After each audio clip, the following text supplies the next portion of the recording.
నమస్తే ఫ్రెండ్స్. కువైట్‌లో జరిగిన ఉద్రిక్తత పరిస్థితుల తర్వాత ఇప్పుడు విమాన సర్వీసులు తిరిగి ప్రారంభం కానున్నాయి.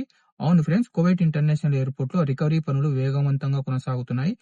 ఇప్పటి పరిస్థితి ఏమిటి? విమానాలు పూర్తిగా ప్రారంభమయ్యాయా? ప్రయాణికులు ఏం చేయాలో ఈ వీడియోలో నేను మీకు పూర్తిగా ఎక్స్‌ప్లెయిన్ చేస్తాను. వీడియోని లైక్ చేసి స్కిప్ చేయకుండా లాస్ట్ వరకు చూడండి. ఇంకా మనం డైరెక్ట్‌గా టాపిక్‌లోకెళ్తే, ఇటీవల జరిగిన డ్రోన్ దాడులు మరియు భద్రతా కారణాల వల్ల కువైట్ ఎయిర్‌పోర్ట్ తాత్కాలికంగా మూసివేయబడింది. ప్రయాణికుల భద్రతా దృష్ట్యా విమానాలు నిలిపివేయబడ్డాయి. కానీ తాజా సమాచారం ప్రకారం కువైట్ ప్రభుత్వం, సివిల్ ఏవియేషన్ అధికారులు కలిసి రికవరీ పనులు వేగవంతంగా పూర్తి చేస్తున్నారు.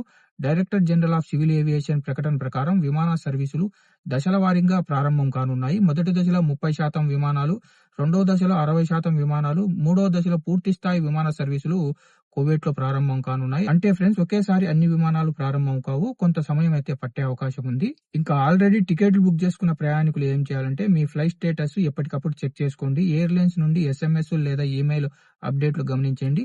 ఎయిర్పోర్ట్ కు వెళ్లే ముందు కన్ఫర్మేషన్ తీసుకోండి. ప్రత్యేకంగా ఇండియా, ఖత్తర్, UAE, సౌదీ వెళ్లే ప్రయాణికులు జాగ్రత్తగా ఉండాలి. గల్ఫ్లో మారుతున్న భద్రతా పరిస్థితుల కారణంగా కొన్ని ఇతర దేశాల ఎయిర్ స్పేస్లపై కూడా ప్రభావం పడింది. అందుకే కొన్ని ఫ్లైట్లు డైవర్ట్ అవ్వడం లేదా డిలే అయ్యే అవకాశం అయితే ఉంది. మీకు ఏ దేశం ఫ్లైట్ల గురించి తెలుసుకోవాలంటే కింద కామెంట్ సెక్షన్ లో చెప్పండి. నేను చెక్ చేసి అప్డేట్ అయితే ఇస్తాను. ఈ వీడియో కనుక మీకు ఉపయోగపడితే లైక్ చేయండి, వీడియోని షేర్ చేయండి. ఇలాంటి గల్ఫ్ ఇన్ఫర్మేటివ్ వీడియోస్ కోసం మన గల్ఫ్ ఎక్స్పర్ట్ తెలుగు ఛానల్ ని సబ్స్క్రైబ్ చేసుకుని బెల్ బటన్ ఆన్ లో పెట్టుకోండి.